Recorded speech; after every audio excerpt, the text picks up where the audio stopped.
Right, our next speaker before our open line is Iris Cupido, who is CEO of the SABC Foundation, and in her role, she engages with SABC stakeholders in respect of community, social, and investment initiatives for the SABC. Please welcome Iris to the stage. Thank you. I was asked to speak for just 2 minutes on 2 minutes, asking me to speak for 2 minutes. Not quite possible, but let's try. On what makes South Africa, what makes us great? And to beg from one of our prolific speakers earlier, Brian Molefe, is his view that it's people that make South Africa great. I know one of the things that he stands for is that he said Transnet is not just about equipment, it's about people. So today I'm going to remind you that what makes South Africa great is very simply you. I'm privileged to share the stage with Brian, Nonkululeko. I was reading about her earlier days of working for her dad in a panel beating shop and where she started. And I've followed her quite a bit. I've read about her in some magazines and people that she's invested in. That's what makes South Africa great. We know Ketso. I know of Ketso for a very long time. I was very good friends with his wife as well. And Ketso did amazing things as a DG and then at RMB. And I'm honored that to speak with you today, Ketso. Emma, you have so much energy. You bring so much to the table. Thank you for you. I think South Africa is a diamond in the rough. I think that we know a lot from Google. We know that we have great weather, we have great spaces. We know that we have the most incredible man that ever lived, ever, in our lifetime, in the lifetimes to come, Mandela. I was hiking the Great Wall of China last year, and I was trying to explain that I'm from Africa, South Africa, Africa. Mandela, whoa! That's the power of the man. Wow, I mean, right there, okay? We lived in his generation. For my sins, I did a reality TV program with Tokyo Sequale called The Apprentice. And I was privileged to have met him, and I'll never forget, after meeting him, I swore that I wouldn't wash those hands for days, but after a couple of days, I thought best I get a bath. But that's the power of Mandela. We have the weather, we have the land, we have the skills and capabilities needed to grow and manufacture different products in this country. Gauteng is South Africa's smallest province, but produces 34% of South Africa's GDP. We know this. South Africa generates 2/3 of Africa's electricity. Let's all breathe deeply. Load shedding, delete. But that's something powerful to know. Durban, where I'm from, is the largest port in Africa and the 9th largest in the world.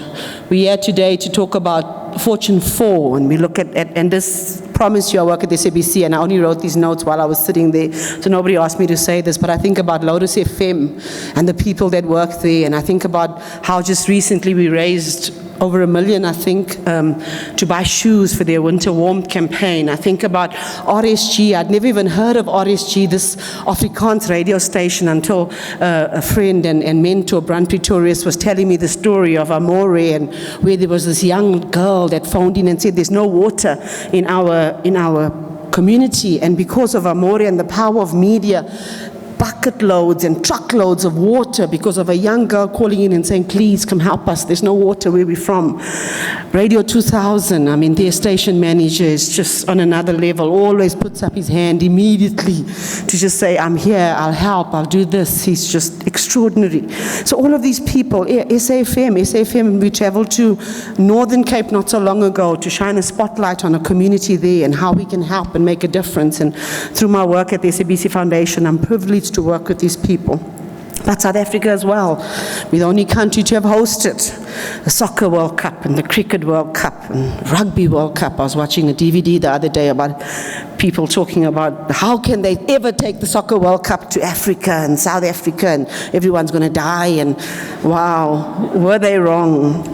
Can you think of any other place where we have 2 Peace Nobel Prize winners in the same street? That's something to be proud of. We know it, we see it all the time, but it's something to be proud of. We have Mrs. Ball's Chutney and Biltong and Coffee Haste and Lucky Star Tin Fish and Omar's Ras, and we have all these things. We have Nando's, and made them famous and this country famous. We have 8 World Heritage Sites. We have Table Mountain and Robben Island. We have the whales and the most extraordinary jacarandas in Pretoria. We have Namaqualand and the Drakensberg and the Tsitsikamma.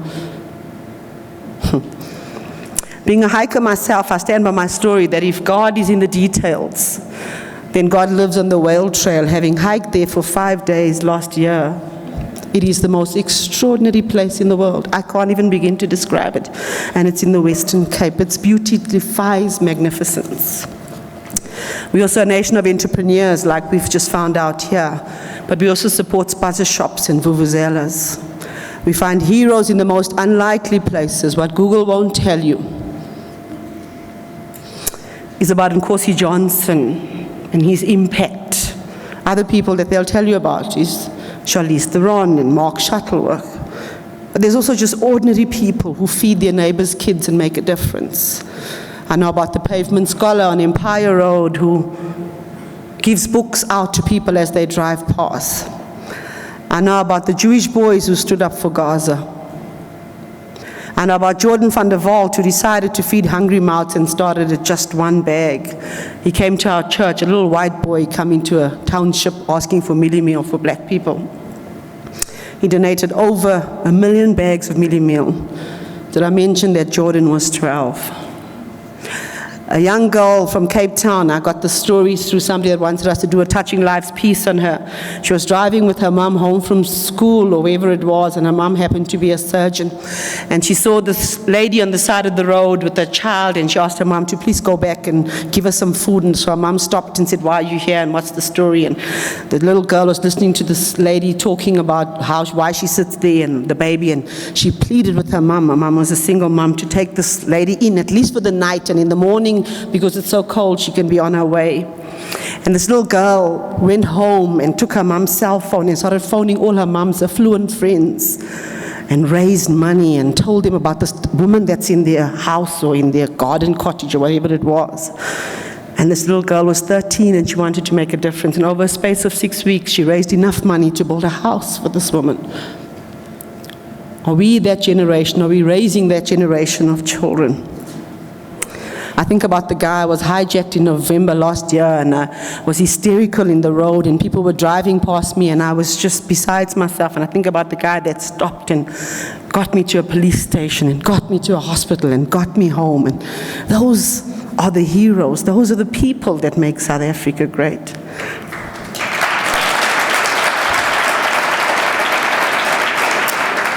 We have the mountains and the sea and the winelands and some of the best food in the world, from Franschhoek to Maboneng. Nothing beats downtown Josie, I tell you. Go there on a Sunday. We have the world's best land-based whale watching spot is located in Hermanus. It's the best in the world. We gave the world Gary Player and Ernie Els and Charles Swartzel. I remember so clearly that green jacket. Afrikaans is the youngest official language in the world. We produce 80% of the world's platinum wine. We are among the top 10 wine-producing countries in the world. And UNISA is a pioneer of tertiary distance education and is the largest correspondence university in the world. I found that out on Google. But what we need to find out, and we always need to reflect on, are what are our positives? Oh, we wake up every day to TV and newspapers and radios and news bulletins, and we just bombarded with the negatives.